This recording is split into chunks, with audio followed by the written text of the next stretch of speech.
My dear sir, my dear uncle, already decide பண்ணியாச்சு. சும்மா லாஜிக்கே இல்லாம தற்குறி தனிப்பட்ட முறையில எங்களுக்கும் அவங்களுக்கும் எந்த பிரச்சனையும் கிடையாதுங்க.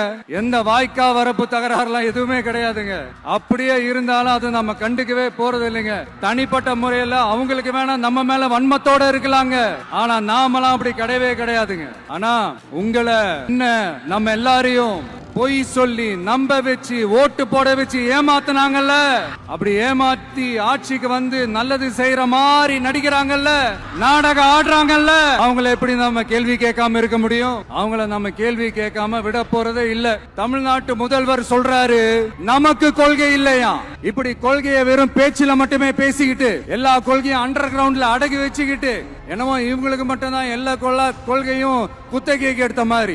இவங்க கொள்கையே கொள்ளைதானே, இவங்க கொள்கையே கொள்ளைதானே. இதெல்லாம் மக்களுக்கு யாருக்கும் தெரியாதுன்னு நினைச்சிட்டு இருக்கீங்களா? எங்க கட்சி ஒன்றும் சங்கரமணம் இல்லைன்னு சொன்னது யாரு?